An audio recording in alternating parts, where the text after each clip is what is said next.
Bismillahirrahmanirrahim. Assalamualaikum warahmatullahi wabarakatuh. Kepada yang terhormat Ibu Kepala Sekolah, kepada Bapak Ibu guru semuanya yang saya hormati, alhamdulillah pada kesempatan hari ini kita dapat kumpul bersama di ruangan guru ini dalam rangka melaksanakan kegiatan desiminasi yang akan saya laksanakan. Sebelumnya tak lupa kita sanjungkan kepada junjungan kita Nabi besar Muhammad SAW yang kita nantikan syafaatnya di yaumul kiamah kelak. Amin ya rabbal alamin. Bapak Ibu, sebelum saya memulai acara ini, marilah bersama-sama kita buka acara ini dengan lafal basmalah. Bismillahirrahmanirrahim. Baik Bapak Ibu, untuk membuka acara ini, untuk menambah semangat, bagaimana kalau kita mengadakan ice breaking dahulu ya, supaya tambah semangat. Ice breakingnya ketika nanti saya UPTDFD Negeri 2 Tulumbala, yes. UPTDFD Negeri 2 Tulumbala, yes. UPTDFD Negeri 2 Tulumbala, luar biasa. Seperti itu ya. Bisa dimulai ya Bapak Ibu? Bisa. Ya. UPTDFD Negeri 2 Tulumbala, Yes. UPTDFD Negeri 2 Tulumbala, Yes. UPTDFD Negeri 2 Tulumbala, luar biasa. Terima kasih Bapak Ibu guru semuanya. Langsung saja kegiatan hari ini Bapak Ibu. Terima kasih untuk kehadiran Bapak Ibu guru semuanya. Pertama-tama saya akan menyampaikan kegiatan hari ini, yaitu ini merupakan salah satu tugas aksi nyata saya untuk mengikuti kegiatan calon guru penggerak. Di sini saya sudah menyelesaikan satu modul, dan modul 1 ini ada 4 submodul, yaitu dari submodul 1.1 sampai dengan submodul 1.4. Dan ini adalah submodul yang terakhir mengenai budaya positif. Untuk itu saya ditugaskan melakukan keterlibatan tentang apa yang saya pelajari di modul ini mengenai teori-teori budaya positif, kemudian tentang pengalaman penerapan saya mengenai budaya positif di sekolah. Di sini untuk yang pertama, aksi nyata modul 1.4 budaya positif menyebarkan pemahaman dan pengalaman penerapan budaya positif calon guru penggerak angkatan 10 Susi Mayasari.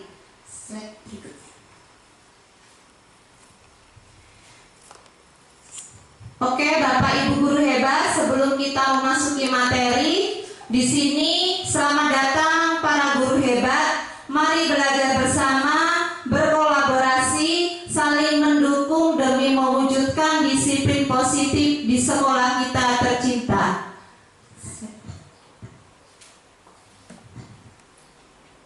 Yang pertama akan saya sampaikan adalah mengenai konsep utama modul budaya positif. Di sini di modul budaya positif ini ada beberapa yang akan kita pelajari. Yang pertama tentang perubahan paradigma belajar, kedua disiplin positif, ketiga kebutuhan dasar manusia, keempat motivasi perilaku manusia, kelima posisi kontrol restitusi, kelima keyakinan kelas, dan yang keenam segitiga restitusi. Nah, dari konsep utama modul budaya positif ini kita akan ulas satu persatu, dan mungkin Bapak Ibu di sini semuanya sudah banyak belajar sebelumnya daripada saya tentang budaya positif ini.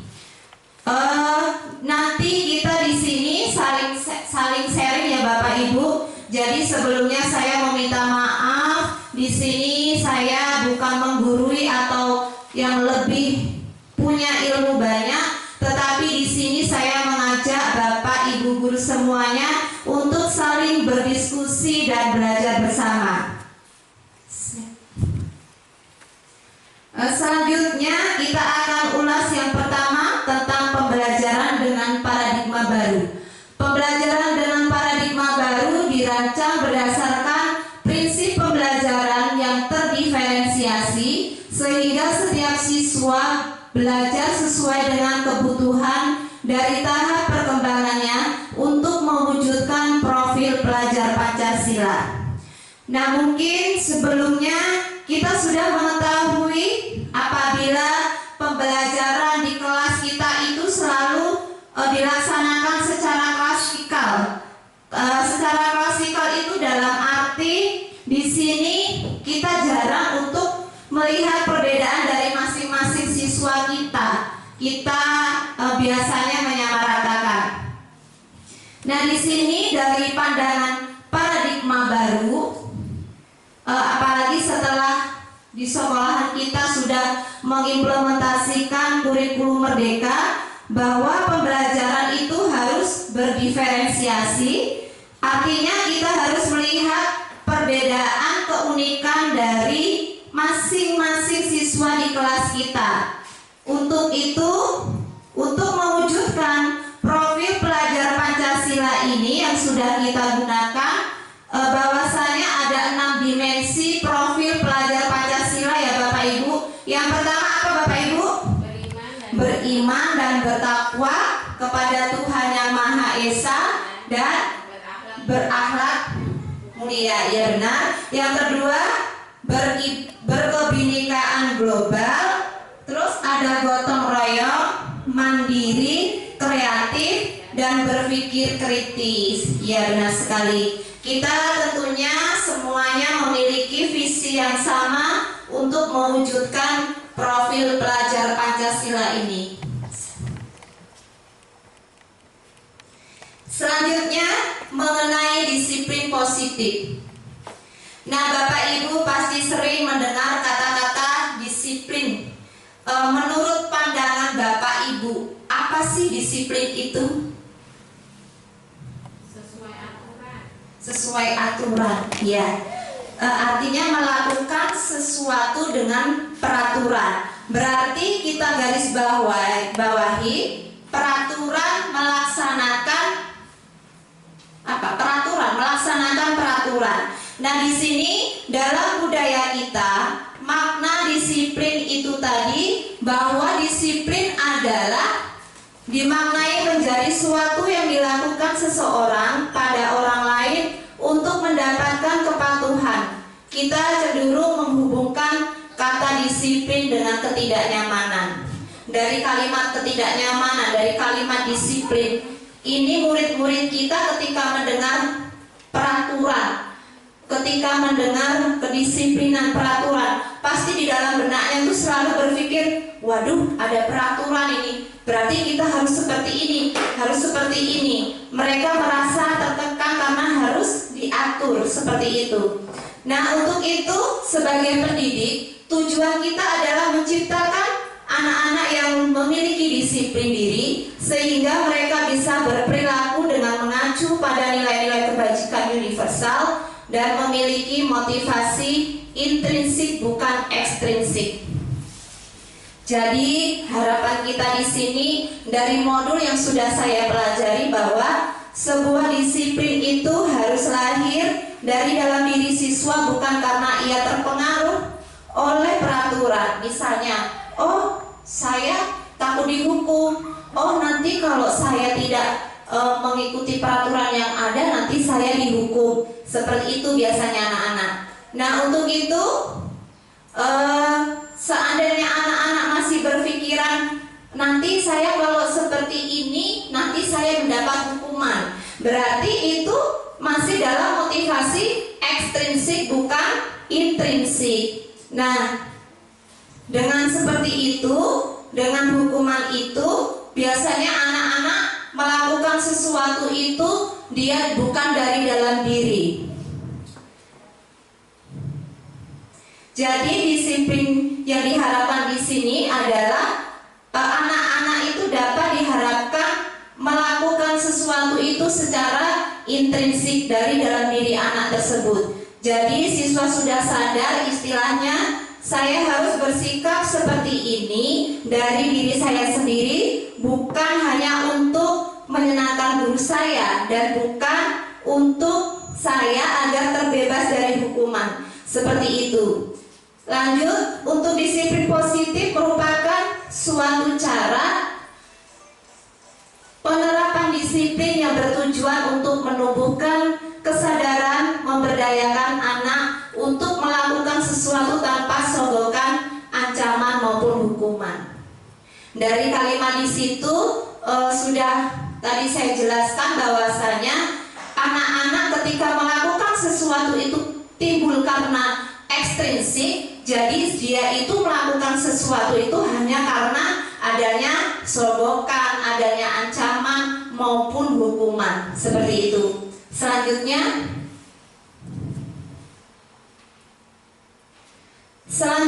dalam melakukan disiplin, dalam melakukan sesuatu itu, siswa maupun kita sebagai orang dewasa pasti mempunyai kebutuhan dasar yang melatar belakangi tingkah laku kita.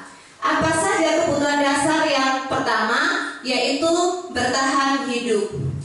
Dengan kalimat bertahan hidup di sini itu kebutuhan dasar yang pertama seperti kebutuhan psikologis atau berkaitan dengan fisik, yang artinya bertahan hidup itu kita membutuhkan makan, membutuhkan minum, membutuhkan tempat tinggal atau biasanya kita sebut sebagai sandang, pangan, dan papan, seperti itu. Kemudian kebutuhan yang kedua adalah rasa kasih sayang dan rasa diterima.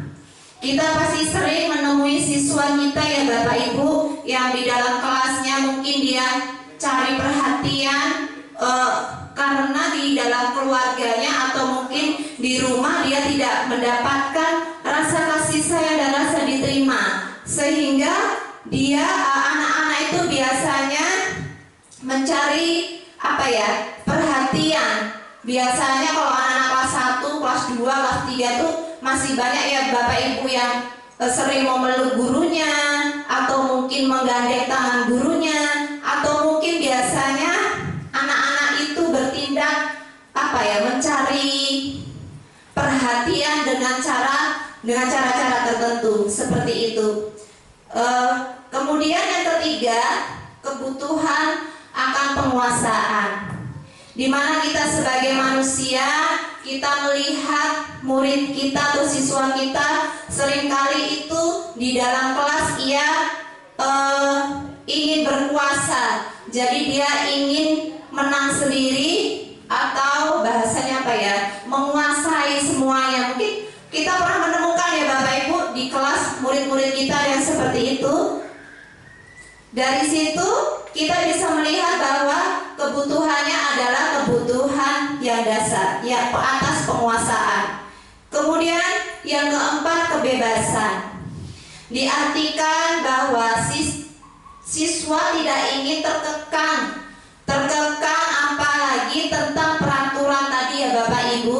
Jadi siswa ingin merasa bebas, merdeka, seperti itu. Kemudian selanjutnya kesenangan. Kesenangan ini berarti siswa ingin bersenang-senang. Bersenang-senang dalam arti dalam pembelajaran itu biasanya dia hanya diam, kemudian dia hanya menuntut mengerjakan dan mengerjakan tugas. Tapi dia dalam hatinya terkekang karena dia ingin kebutuhan dasar atas kesenangan itu tercapainya, atas kesenangan itu tercapai. Artinya kita sebagai guru harus lebih peka dalam hal ini, mengemas pembelajaran yang menyenangkan.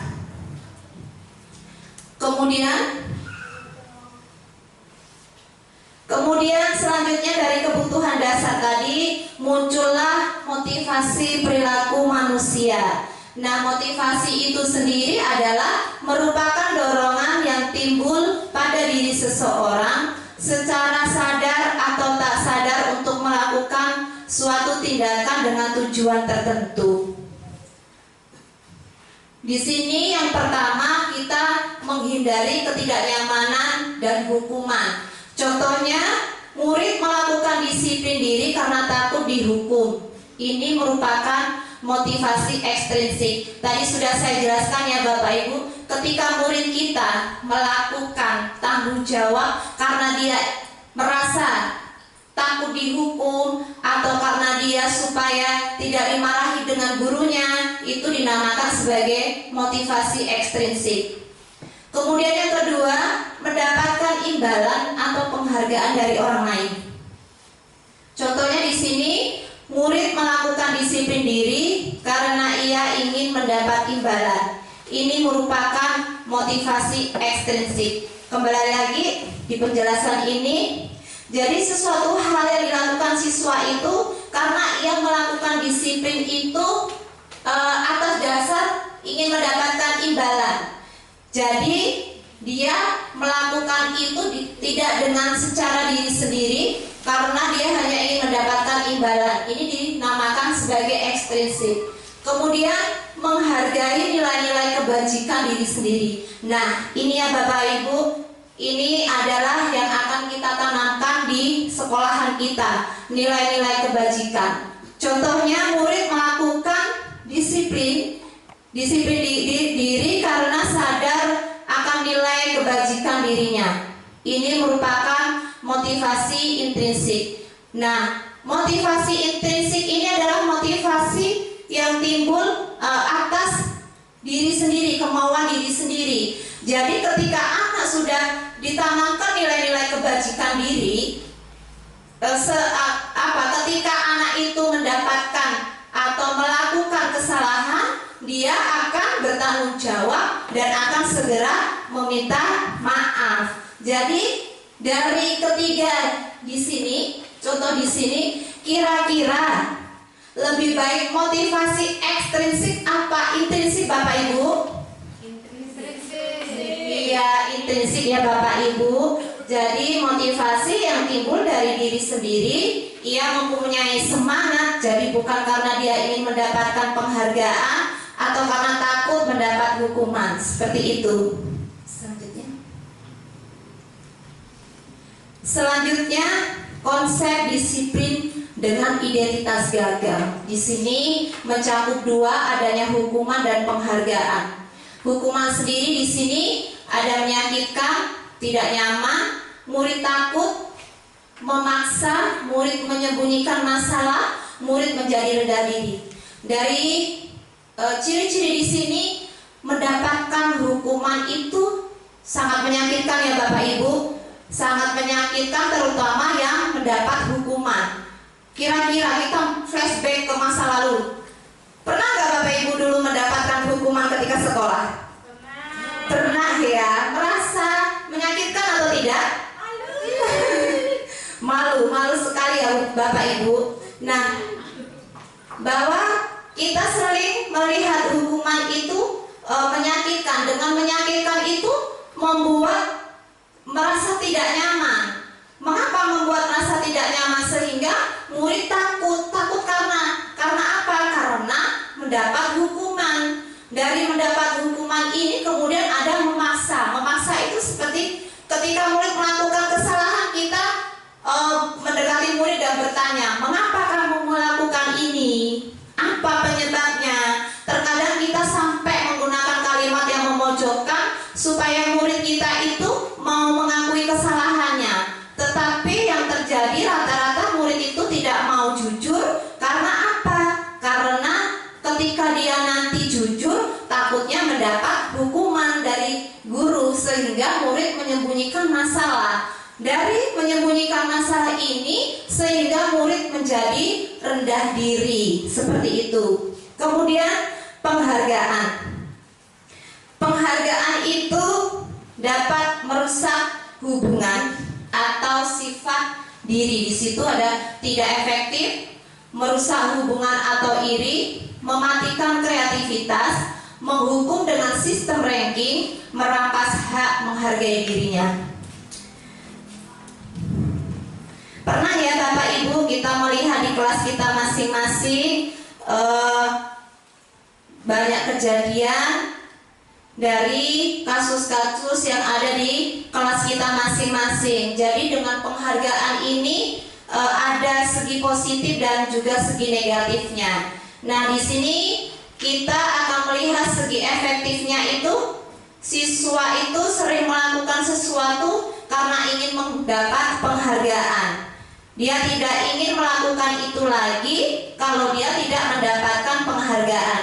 Jadi dia itu bagaimana ya dikatakan efektif itu, karena diiming-imingi gitu, seperti itu. Jadi sehingga seperti itu menurut saya tidak efektif. Kemudian merusak hubungan iri, merusak hubungan atau sifat iri. Pernah lihat di kelas ya Ibu, misalnya kita memberikan hadiah kepada peserta didik kita. Misalnya kalau nanti bisa mengerjakan soal ini nanti mendapat hadiah dari Bu Guru, misalnya seperti ini, dari Bapak Guru seperti itu. Nah, nanti ada salah satu dari murid itu pasti ada yang bertanya, loh kok dia terus sih yang dapat hadiah, terus kapan aku, misalnya akunya kapan, seperti itu. Itu pasti ada pertanyaan seperti itu dari anak-anak itu. Kemudian kalau dia sudah timbul pemikiran seperti itu, pasti dia akan berpikir, oh ya, aku jelas nggak bisa dapat hadiah lah, orang saya ini nggak mampu, saya ini nggak pinter, yang pinter si A, misalnya seperti itu. Nah, dari situ kan kita tidak tahu ya Bu, perasaan dalam diri siswa itu bagaimana, atau merasa dirinya tuh kurang mampu, terus kemudian ada hati yang merasa gagal, kurang mampu, sehingga timbullah perasaan iri ketika dia, halah pesting kosen tuh hadiah DE, pasti aku nggak dapet. Biasanya seperti itu ya anak-anak. Itulah timbul menjadi merusak hubungan atau sifat iri. Kemudian mematikan kreativitas.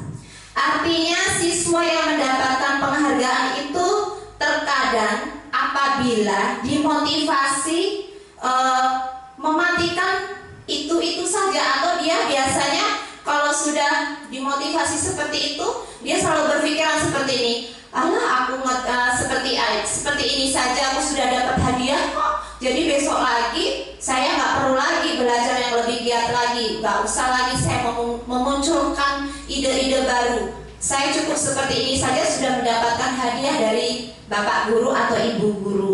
Nah, dengan seperti itu dia tidak mau mencoba hal baru yang lebih baik lagi. Jadi dia hanya terpaku pada kemampuan dirinya. Seperti itu. Itu dapat mematikan kreativitas anak. Kemudian menghukum dengan sistem ranking. Nah, ini PR kita semua ya Bapak Ibu. Di semester ini kita sedang kembali lagi mengulas tentang sistem ranking. Karena kemarin kita masih menggunakan sistem ranking. Jadi menurut pemahaman saya setelah saya belajar di modul 1.4 ini, menghukum dengan sistem ranking ini ternyata sangat kurang baik atau tidak bagus. Karena apa?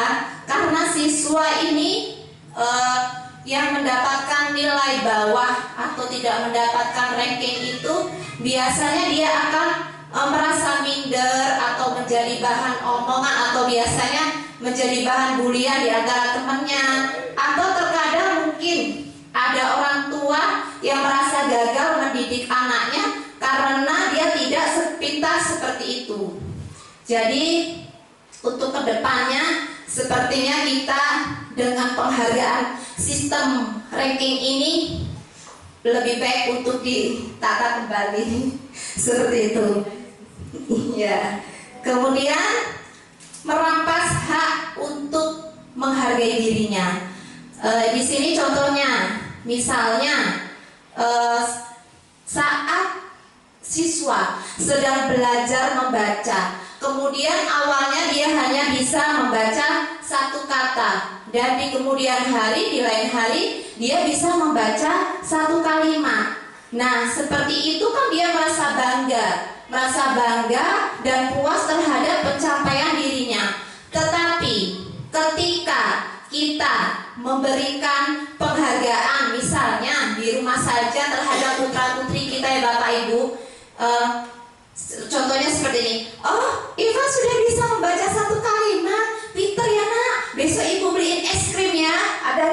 seperti itu dengan putra-putrinya? Mungkin ada ya seperti itu. Nah itu jadi si anak itu berpikir seperti ini, saya itu sedang puas bahwa saya itu bisa menghargai diri saya sendiri, tapi kok malah dikasih es krim ya? Pasti kan anak seperti itu. Oh berarti ini penghargaan, ini yang akan saya dapatkan kalau saya bisa membaca. Nah walaupun itu termotivasi, tetapi itu secara ekstrinsik bukan secara intrinsik, seperti itu. Selanjutnya konsep disiplin dengan identitas sukses. Di sini ada dua, konsekuensi dan restitusi. Konsekuensi sendiri di sini penguatan jangka pendek, kemudian perlu monitoring berkelanjutan, stimulus respon, murid menghormati peraturan, dan yang terakhir kehilangan waktu untuk merenungi kesalahan. Nah, yang pertama ada yang namanya konsekuensi. Konsekuensi itu pernah ya Bapak Ibu mendengar kalimat atau kata konsekuensi? Pernah ya? Apabila siswa misalnya melakukan suatu kesalahan, konsekuensinya dia harus bertanggung jawab, misalnya memperbaiki kesalahannya itu. Misalnya di sini ada contohnya, menumpahkan minum temannya di dalam kelas. Otomatis konsekuensinya apa, Bapak Ibu? Membersihkan. Iya, membersihkan ya, membersihkan. Nah, bisa jadi kita menyuruhnya, kalau konsekuensi itu kadang siswa yang tidak sadar, terus dia tidak membersihkan. Itu berarti dia tidak tahu apa yang harus dilakukan. Terus kita memberitahu, misalnya kamu harus membersihkan lantai itu, misalnya seperti itu. Itu yang namanya konsekuensi. Terus kemudian kita masuk di contoh konsekuensi dalam penguatan jangka pendek. Konsekuensi dalam jangka pendek itu artinya siswa yang diberikan konsekuensi, kita memberikan konsekuensi itu akan tahu di jangka pendeknya.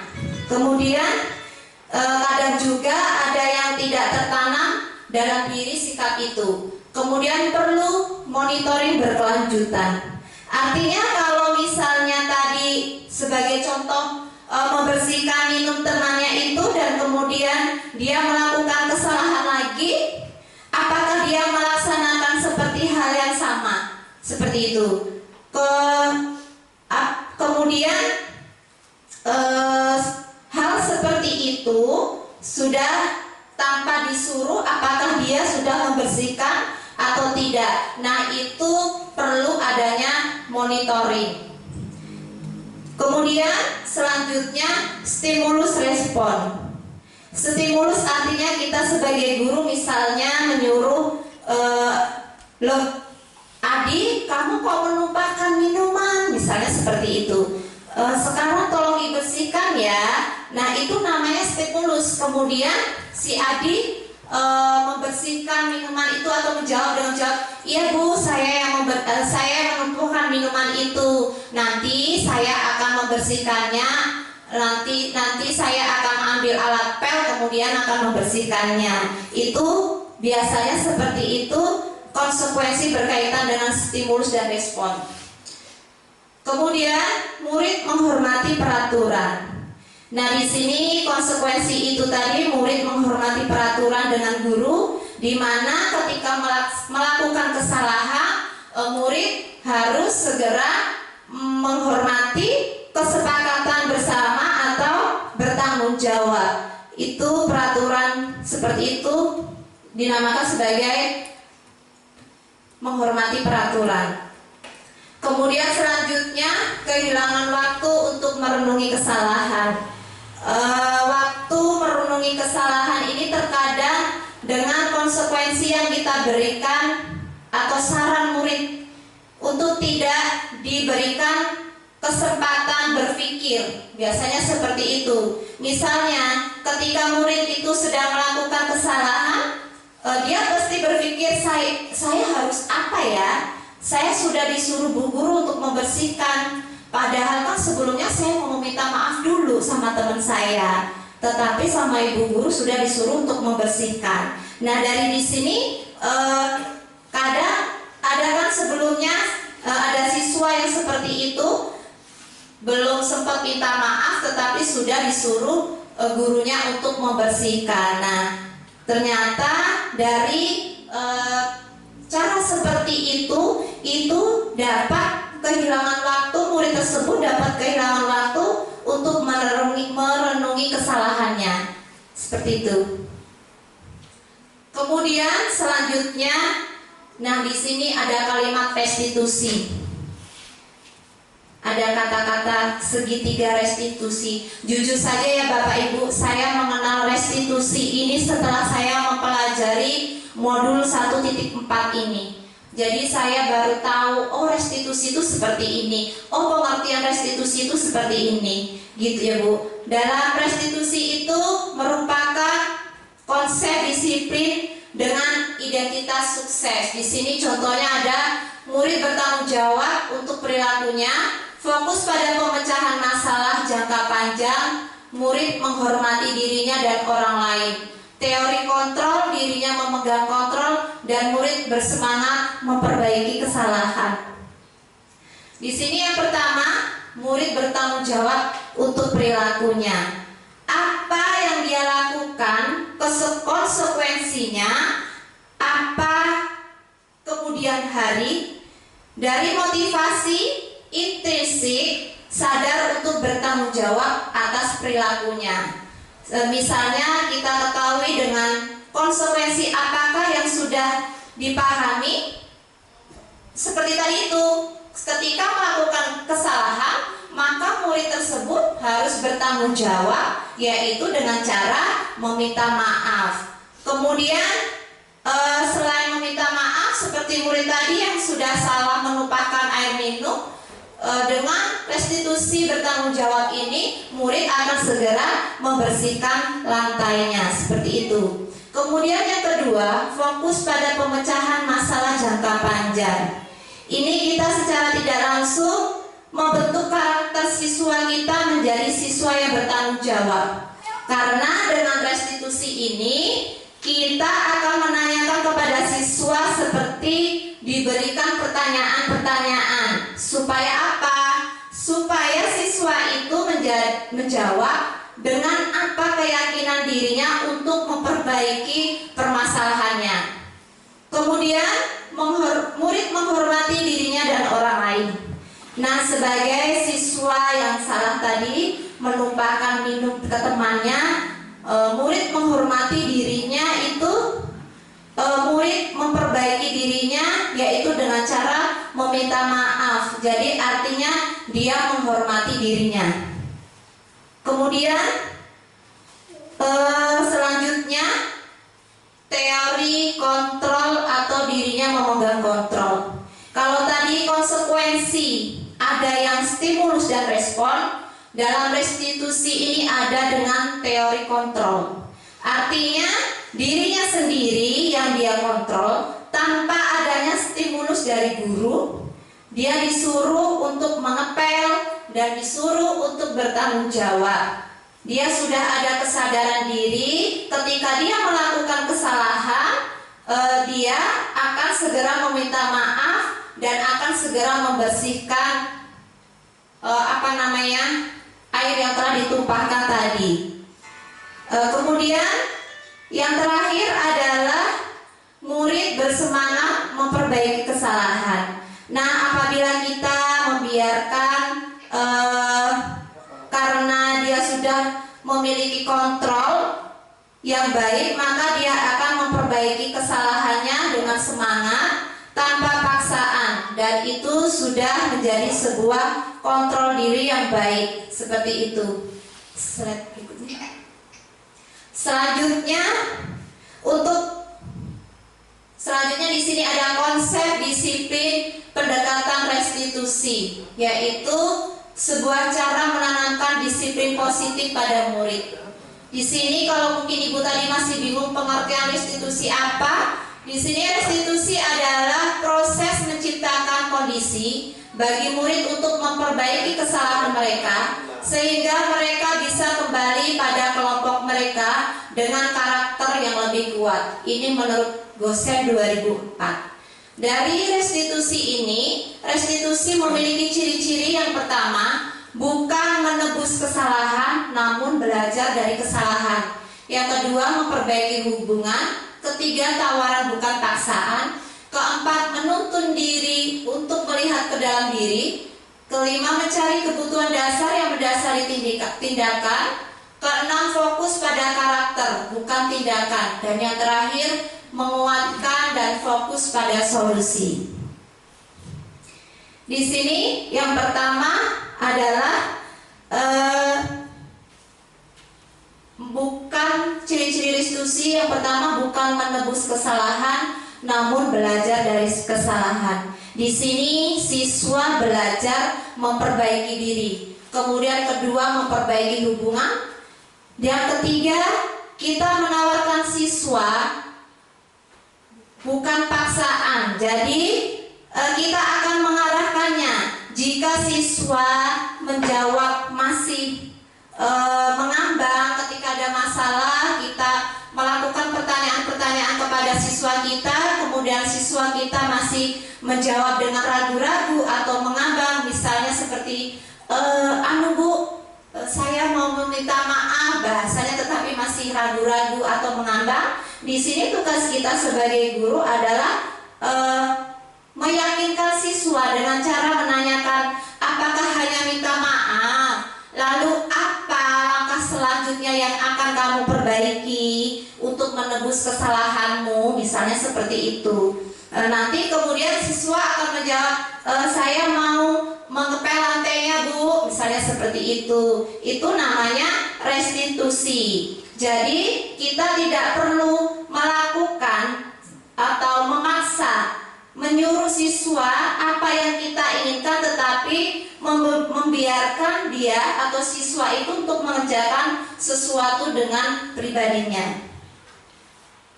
Kemudian selanjutnya, kemudian masih tadi Mbak Nelly. Kemudian menuntun untuk melihat ke dalam diri. Di sini kita akan menuntun kodrat dari dalam diri seperti tadi yang sudah saya jelaskan, menuntun dalam dirinya. Kemudian selanjutnya mencari kebutuhan dasar yang mendasari tindakan.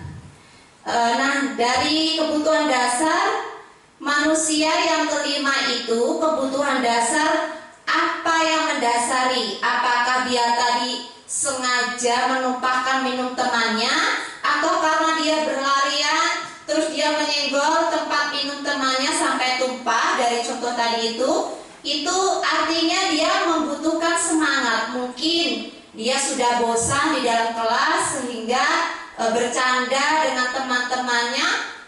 Ketika sedang bercanda dia menyenggol minum temannya, kemudian sampai dengan tumpah. Kita harus mencari dulu apa kebutuhan dasar yang mendasari tindakannya.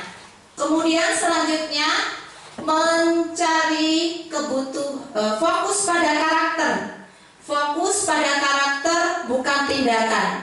Jadi kita ingin membentuk karakter apa pada anak itu, apakah anak itu yang bertanggung jawab, bukan hanya untuk tindakan yang semata-mata hanya saya harus bertanggung jawab supaya saya tidak dimarahin ibu guru, misalnya seperti itu. Saya harus mengepel, nanti kalau saya nggak mengepel ibu guru nanti akan marah.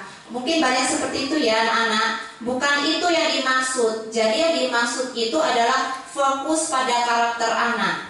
Kemudian yang terakhir, ciri-ciri menguatkan dan fokus pada solusi. Solusi dari apa yang telah dilakukan anak tersebut, kesalahan atas apa yang dia lakukan, solusinya seperti apa, seperti itu. Kemudian selanjutnya di sini ada perbedaan. Kita melihat perbedaan itu ada hukuman, konsekuensi, dan restitusi.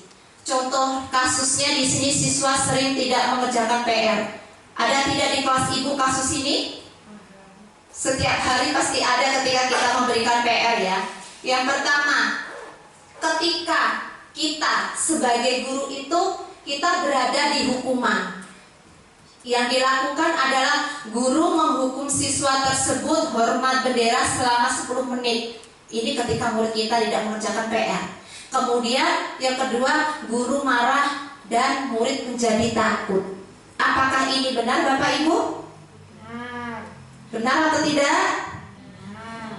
Nah, apabila kita memberikan hukuman, kita merasa istilahnya mungkin ketika murid kita tidak mengerjakan PR itu kita akan jengkel ya Bapak Ibu.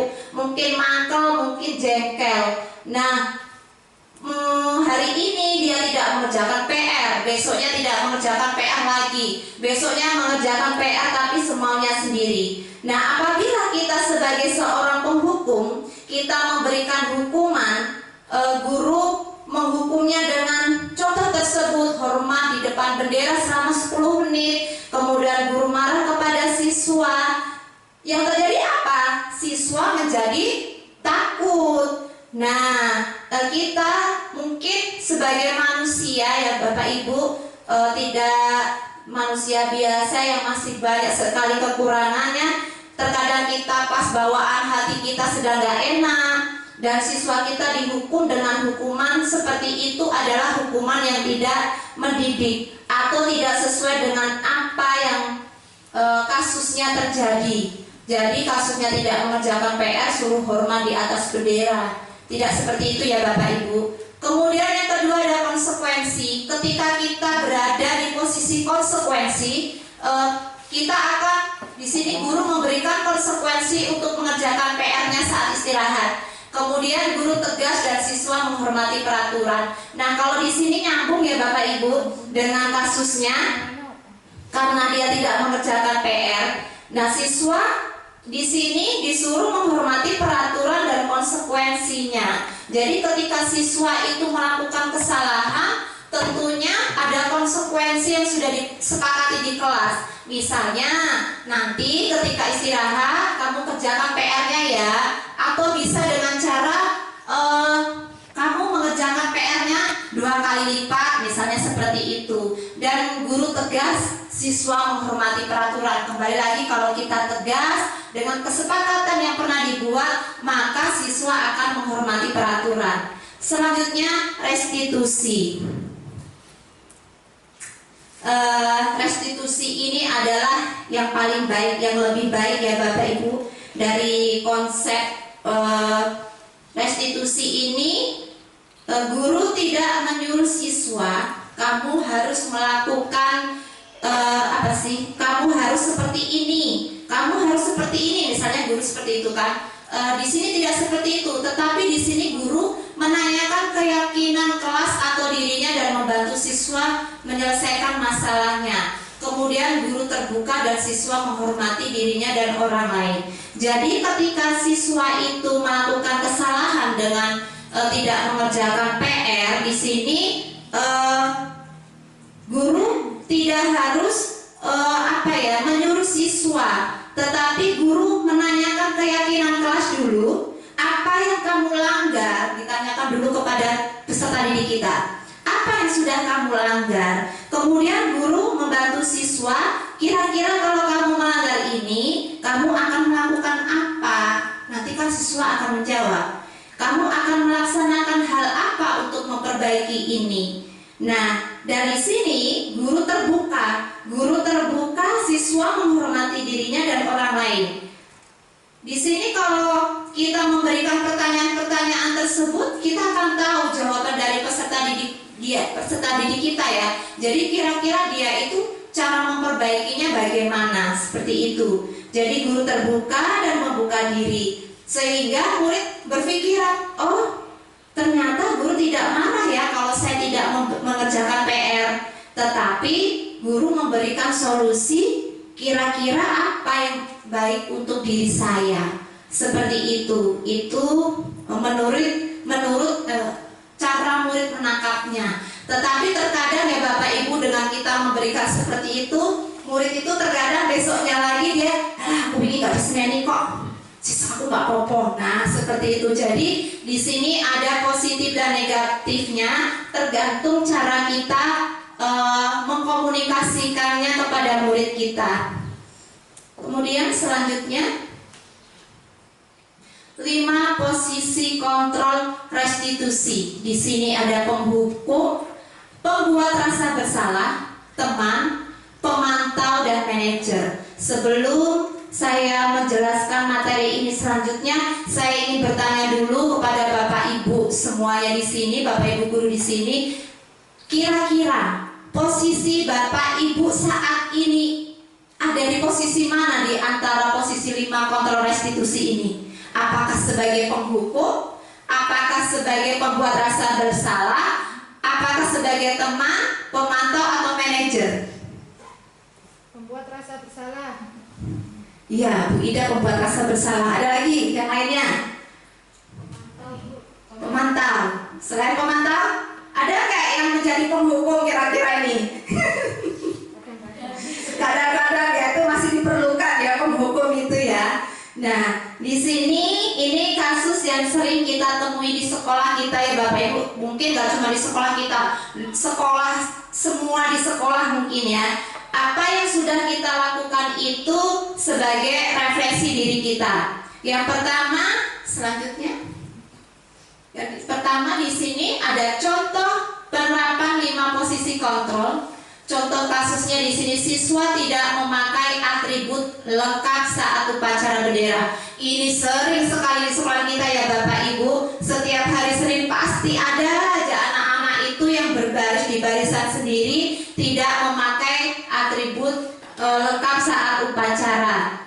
Nah di sini contohnya cara penerapannya, coba digeser Ibu Neli. Yang pertama sebagai penghukum, ketika siswa tidak memakai atribut lengkap saat upacara bendera. Ketika kita berada di posisi penghukum, yang akan kita tanyakan kepada murid itu, yang akan kita berikan omongan kepada murid itu, patuhi aturan sekolah, lalu berdiri di depan barisan. Pernah nggak kita seperti itu Bapak Ibu guru? Nggak pernah ya? Tidak pernah, hanya dia ikut upacara berbaris di barisan tersendiri karena tidak memakai atribut. Kemudian ketika kita di posisi pembuat rasa bersalah, di situ yang akan kita lakukan bertanya, berapa kali Bu Guru harus memberitahu kamu, Bu Guru kecewa sama kamu. Nah, dengan seperti ini murid merasa bersalah dengan kalimat itu. Kemudian ada sebagai teman, artinya di sini memposisikan guru itu sejajar dengan siswa. Nah contohnya, ayolah yang tertib Bu Guru, buat Bu Guru bangga. Kali ini tidak apa-apa, kamu salah. Nah siswa yang memposisikan guru sejajar dengannya, itu siswa merasa tidak takut ya Bu ya, kalau kita posisinya sejajar dengan siswa atau menganggap siswa itu sebagai teman, siswa itu menganggap guru sebagai teman dan sebaliknya guru menganggap siswa itu sebagai teman. Di sini kayaknya kurang ini ya Bu, kalau posisi kita menggunakan posisi sebagai teman. Mungkin yang akan terjadi apa? Siswa besok lagi tidak takut dengan guru itu. Kemudian mungkin bahasa ininya melunjak ya Bapak Ibu, jadi melunjak bahasanya, alah sampai ibu itu aja, ibu itu enak kok, kayak teman kita sendiri. Jadi dia besok lagi tidak merasa takut atau kurang menghormati guru, seperti itu. Kemudian memposisikan sebagai pemantau, kamu sudah melanggar, apa peraturan dan konsekuensinya di sini? Di sini kita harus menanyakan keteraturan sekolah yang sudah dibuat, kembali lagi di peraturan sekolah. Kemudian yang terakhir sebagai manajer Ibu Nelly, ya, ketika kita memposisikan diri kita sebagai manajer di sini dengan menggunakan pertanyaan-pertanyaan, apa kamu tahu kesalahan kamu? Pasti dia nanti akan berpikir merenung. Kira-kira bagaimana kamu akan memperbaiki kesalahan ini? Nah, posisi manajer inilah yang berkaitan dengan restitusi. Guru tidak mempermasalahkan siswa, guru bertanya bagaimana cara memperbaikinya tanpa memberikan hukuman dan konsekuensi. Guru di sini menanyakan lebih dalam ke siswa. Nah, apakah ini efektif? Efektif atau tidaknya itu tergantung guru dan siswa dalam berkomunikasi. Jadi bahwa dalam sistem manajer ini tidak bisa langsung berhasil ya Bapak Ibu, karena memang teorinya sudah seperti ini. Dalam posisi manajer ini kita harus budayakan secara pelan-pelan dan nanti akan jadi sebuah budaya positif. Dengan restitusi manajer dilaksanakan dengan kompak dengan semua warga sekolah, insya Allah kita mempunyai tujuan yang sama. Kemudian selanjutnya berkaitan dengan restitusi tadi, saya sudah menyebutkan menanyakan keyakinan kelas. Nah, di sini saya memiliki kalimat pemantik ya. Mengapa keyakinan kelas? Mengapa tidak peraturan kelas saja? Nah, di sini ada kalimat pemantik dari saya. Yang pertama, mengapa kita memiliki peraturan tentang penggunaan helm pada saat mengendarai kendaraan roda 2 atau motor? Yang kedua, mengapa kita memiliki peraturan tentang penggunaan masker dan mencuci tangan setiap saat? Coba Bapak Ibu minta jawabannya untuk yang pertama, soal pertama. Mengapa kita memiliki peraturan tentang penggunaan helm pada saat mengendarai kendaraan roda 2 motor? Demi apa sih Bapak Ibu kita mengendarai motor menggunakan helm? Iya, demi keselamatan. Dan yang kedua, memiliki peraturan tentang penggunaan masker dan mencuci tangan setiap saat. Itu demi apa Bapak Ibu? Iya, demi kesehatan.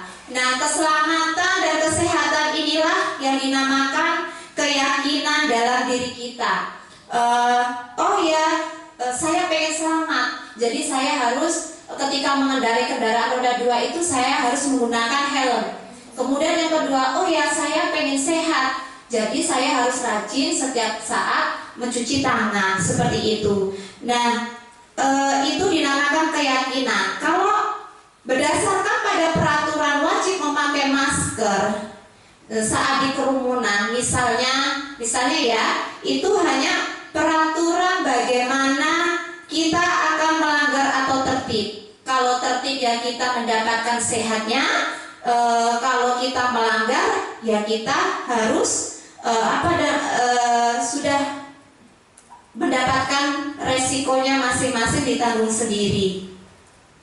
Nah, bahwa kita untuk sehat itu, tapi kalau kita melanggar, kembali lagi itu resiko ditanggung sendiri. Seperti itu, kenapa kita harus butuh keyakinan, bukan hanya peraturan. Kemudian selanjutnya,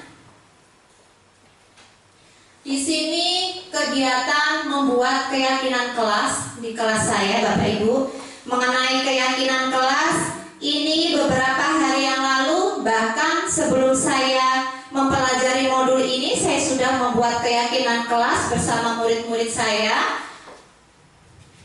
Di sini saya membuat keyakinan kelas dengan 3 tahap.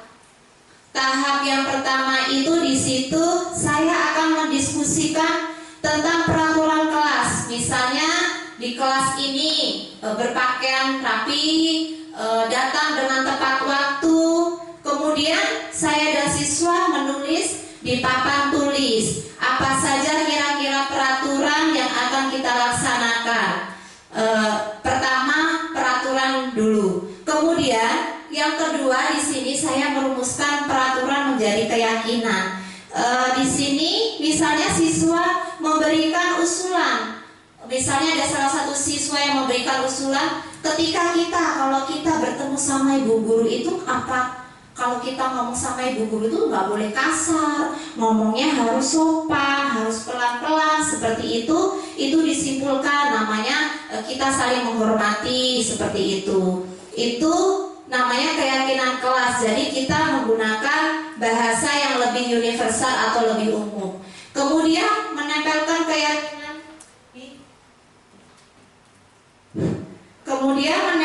keyakinan di kelas.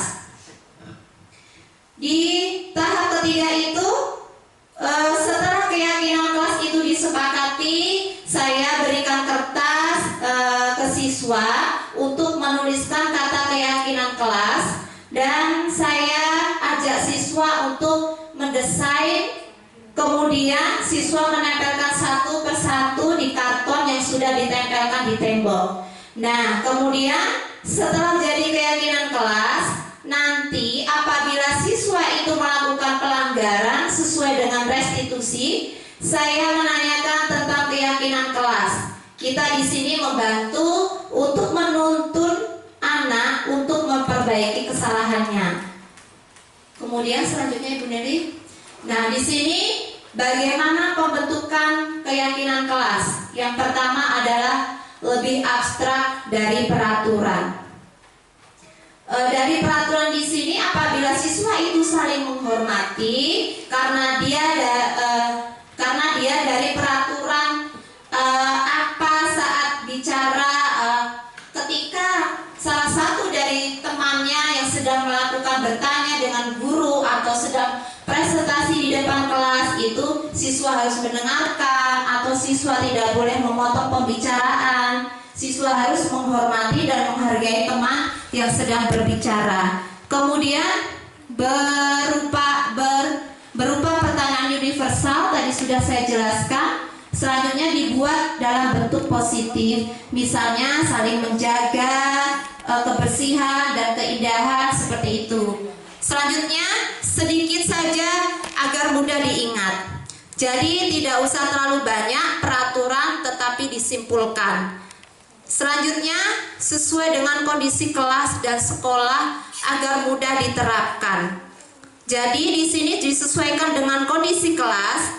Kalau tadi siswa perannya misalnya seperti ini, seperti itu, artinya kita mengajak siswa itu berdiskusi, jadi itu akan sesuai dengan kondisi kelas. Kemudian selanjutnya siswa warga kelas atau sekolah dilibatkan saat membuat. Nah, di sini saya mengajak Bapak Ibu wali murid semuanya coba untuk membuat keyakinan kelas ini diterapkan di kelas masing-masing. Jadi apabila nanti ada salah satu siswa yang melanggar peraturan, maka ini bisa dijadikan patokan atau kita ingatkan kembali tentang keyakinan kelas. Kalau kamu ingin menjadi warga kelas yang baik, kamu harus bisa mematuhi keyakinan kelas. Jadi Bapak Ibu dapat mengajak siswa untuk membuat keyakinan kelas ini. Ini sebagai tindak lanjut dari apa yang sudah saya sampaikan. Selanjutnya, Bu Neri. Ini keyakinan kelas di kelas saya, di kelas 5, Bapak Ibu. Datang tepat waktu, menjaga kebersihan kelas, mengucapkan salam sapa, menghormati teman, dan yang paling utama itu yang selalu dibudayakan anak-anak itu adalah membuli. Jadi di sini tidak membuli itu adalah poin, karena anak-anak ini setiap hari sudah dikasih masukan atau dikasih penjelasan bahwasanya tidak boleh membuli, mengolok-olok teman, tapi masih aja kejadian ini terjadi. Jadi ini adalah poin utama keyakinan di kelas saya, tidak membuli. Selanjutnya, segitiga restitusi. Di sini dalam restitusi ini kita mengenal adanya segitiga restitusi. Segitiga restitusi itu sebagai cara penyelesaian dari masalah. Apabila kita melihat pelanggaran, penyelesaiannya itu dengan pendekatan restitusi. Nah, pendekatan restitusi itu memiliki tahapan-tahapan yang dinamakan segitiga restitusi. Apa yang akan kita lakukan pertama yaitu menstabilkan identitas. Di sini kita semua akan melakukan hal terbaik yang bisa kita lakukan. Artinya kita mengajar dalam diri siswa itu tidak langsung menyalahkan siswa, Seperti siswa yang tidak mengerjakan PR, kita tidak boleh langsung menyalahkan siswa tersebut. Itu tidak boleh, tetapi kita harus menstabilkan identitas dengan cara kita semua pernah melakukan kesalahan. Kita harus melakukan hal terbaik dari apa yang sudah kita lakukan. Kemudian selanjutnya validasi tindakan. Validasi tindakan yang salah. Kenapa siswa memiliki alasan itu? Kenapa kok tidak mengerjakan PR? Kita gali lagi, kira-kira apa penyebabnya. Kemudian yang terakhir, menanyakan keyakinan. Kita semua memiliki motivasi internal. Nah, dari permasalahan itu dia pasti melanggar keyakinan. Nah, keyakinan apa yang sudah dilanggar? Maka kita bisa menuntut siswa untuk memperbaiki kesalahannya. Nah, Bapak Ibu, ini tadi pemaparan saya tentang budaya positif. Untuk Bapak Ibu, saya persilahkan salah satu atau salah dua, salah tiga untuk memberikan penguatan dari budaya positif yang sudah saya sampaikan. Monggo Bapak Ibu, siapa yang mau memberikan penguatan? Bu Nelly?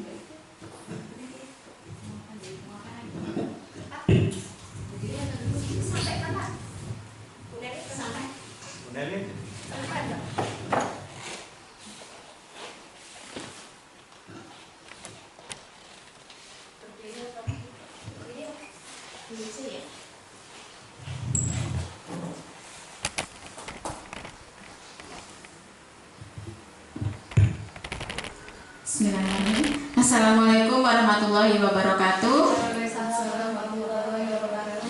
Terima kasih Bu Susi untuk kesempatannya memberikan penguatan. Dan sebelumnya saya ucapkan terima kasih. Masya Allah, materi seperti ini luar biasa sesuai dengan perkembangan pendidikan saat ini. Jadi yang sudah kita dengarkan dari pemaparan Bu Susi tentang disiplin, kalau dulu memang kesannya itu hukuman, disiplin berkaitan dengan hukuman, dan mungkin anak tidak merasa nyaman atau ketidaknyamanan itu terjadi pada siswa. Jadi kalau dulu disiplin itu ada hukuman dan ada juga berkaitan dengan penghargaan. Hukuman dan penghargaan adalah motivasi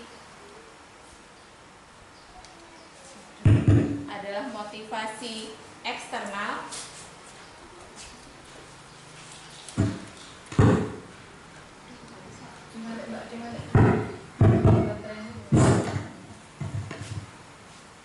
Kalau yang biasa sebelum kita tahu materi ini, bahwa disiplin itu berkaitan dengan hukuman dan penghargaan, dan itu ternyata adalah motivasi eksternal. Sedangkan yang kita butuhkan sekarang adalah motivasi internal. Jadi anak sadar akan pentingnya berdisiplin untuk dirinya sendiri, bukan karena penghargaan, bukan juga karena takut adanya hukuman. Kemudian Bapak Ibu, ternyata konsep disiplin yang memberikan identitas positif itu dan identitas sukses, maksud saya, ternyata adalah ada istilah konsekuensi dan juga restitusi. Kalau dulu hukuman dan penghargaan, sekarang disiplin, konsep disiplin positif itu berkaitan dengan konsekuensi dan restitusi. Konsekuensi ya mungkin kalau hukuman, menurut saya ini konsekuensi yang sifatnya negatif. Itu juga konsekuensi, dapat hukuman itu adalah konsekuensi. Tapi dimaksud di sini identitas suksesnya itu konsekuensi yang dimunculkan atau mereka akan sadar atau dari motivasi internal. Tuh, kemudian ada restitusi, kemudian tadi ada segitiga restitusi. Bapak Ibu, ini yang perlu kita terapkan. Ternyata kita memang harus berubah cara belajar, cara mengajar atau pendidikan di sekolah kita ini harus sesuai dengan perkembangan zaman yang sekarang mengacu pada kurikulum merdeka. Dan sekarang kita mengenal tentang keyakinan kelas. Ternyata masih ada yang lebih bagus lagi menurut teori ini ya. Bukan hanya peraturan, tetapi keyakinan kelas yang dimunculkan dari motivasi internal, bukan lagi dari motivasi eksternal. Seperti itu. Dan ini mari kita wujudkan di sekolah. Terima kasih untuk materinya Bapak Ibu. Mari bersama-sama kita bergerak untuk mewujudkan perubahan di sekolah kita. Terima kasih. Wassalamualaikum warahmatullahi wabarakatuh. Untuk penambahan selanjutnya, monggo Bapak Ibu guru yang mau menambahkan. Pak Agung atau Ibu Dwi? Ibu Dwi, monggo.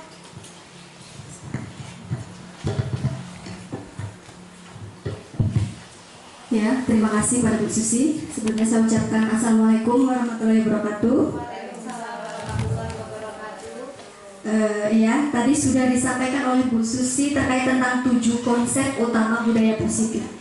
Jadi tadi ada perubahan paradigma belajar, disiplin positif, kebutuhan dasar manusia, motivasi perilaku manusia, posisi kontrol restitusi, keyakinan kelas, dan segitiga restitusi. Nah, jadi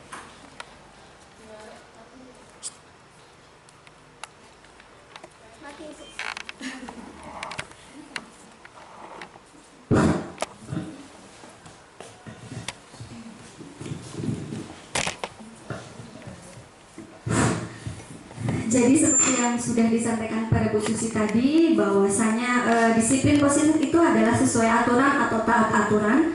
Kemudian kebutuhan dasar manusia itu adalah bertahan hidup, kasih sayang, kesenangan, dan lain-lain. Kemudian motivasi perilaku manusia itu adalah mendapatkan imbalan atau penghargaan dari orang lain.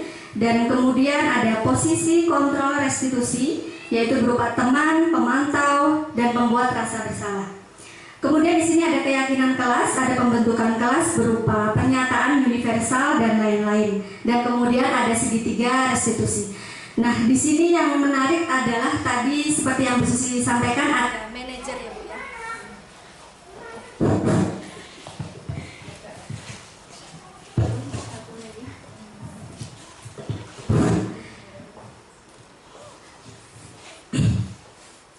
Nah, jadi di sini tadi ada manajer, nggak usah ya Bu? Nggak usah.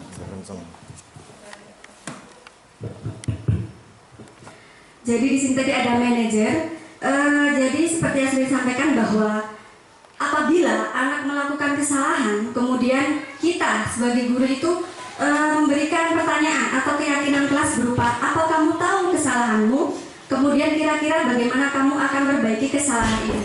Nah, saya setuju dengan kontrol restitusi yang poin manajer ini. Kenapa? Karena anak-anak akan berpikir sendiri begitu. Jadi mereka akan bernalar sendiri, mereka akan berpikir, oh kesalahan saya adalah begini. Jadi mereka akan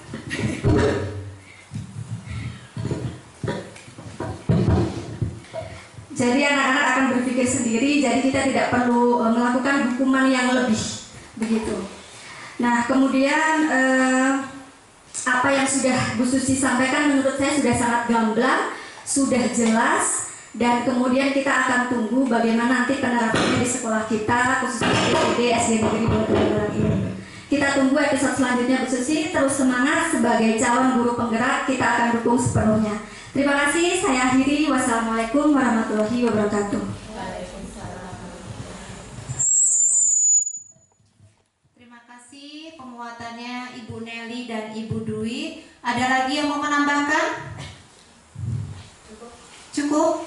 Baiklah, kalau sudah tidak lagi yang mau menambahkan, Bapak Ibu, semoga sesi belajar kita hari ini membawakan manfaat sehingga dapat mewujudkan profil pelajar Pancasila. Tetap semangat mendidik anak-anak penerus bangsa. Semoga menjadi anak-anak yang sukses dan menjadi ladang pahala untuk kita semua Bapak Guru hebat. Terima kasih, sekian dari saya. Semoga yang saya sampaikan dapat bermanfaat buat Bapak Ibu semua. Kurang dan lebihnya saya mohon maaf. Apabila ada kesalahan dalam menyampaikan, astagfirullahaladzim. Saya akhiri. Billahi taufiq wa hidayah. Wassalamualaikum warahmatullahi wabarakatuh. Ini piye matene? Matanya pindah.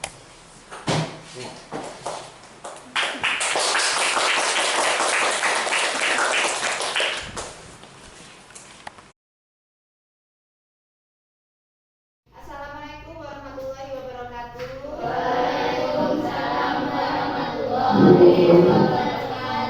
Baiklah anak-anak, hari ini kita akan membuat keyakinan kelas. Keyakinan kelas itu dibuat dulu berdasarkan peraturan dulu, membuat peraturan, kemudian baru kita menyimpulkan menjadi keyakinan kelas. Nah, peraturan kelas yang pertama yang pengen kalian tuliskan apa di sini? Apa? Tidak boleh membuli. Terus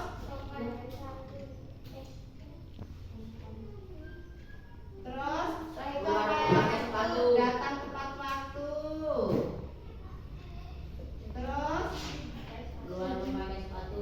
Oh iya, keluar memakai sepatu. Apalagi tidak boleh membuang sampah pada tempatnya. Kemudian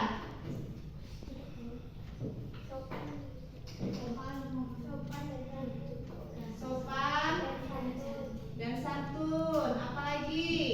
Mendengarkan guru saat mengaji. Iya, mendengarkan guru.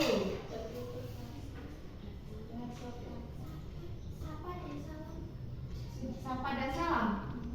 Sapa dan salam. Apalagi? Ada lagi? Menghormati antar teman. Antar teman. Nah, dari peraturan ini kita simpulkan menjadi keyakinan kelas. Menjadi keyakinan kelas. Nah, keyakinan kelas di sini kira-kira yang mau kalian buat apa, seperti apa, Ibu akan bagikan kira-kira nih, kalau tidak boleh membuli itu berarti tidak boleh membuli, tetap sama ya, tidak boleh membuli, kemudian datang tepat waktu, benar, terus keluar memakai sepatu itu apa, kemudian membuang sampah pada tempatnya. Sekarang Ibu bagikan, kalian tuliskan keyakinan kelas. Ayo sedikit aja tulisnya, nanti yang nempel formalitas saja. Nanti kajian itu bebasin loh. Yuk coba sekarang dituliskan besok ya. Kalau sudah dituliskan, boleh kalian menempelkan pada karton.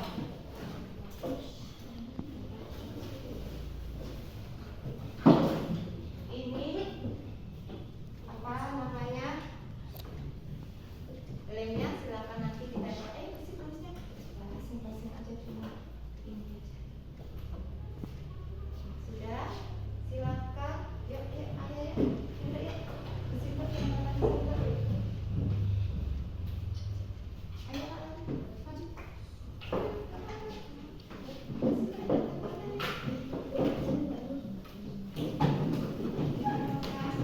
Yang lainnya dulu.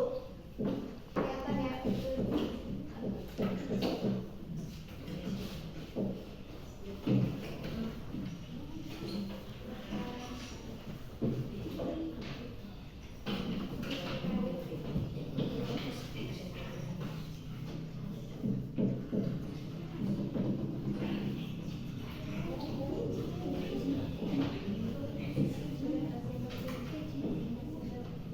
Yang penting udah tertempel.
melanggar, itu ada konsekuensinya. Apa konsekuensinya, Bu?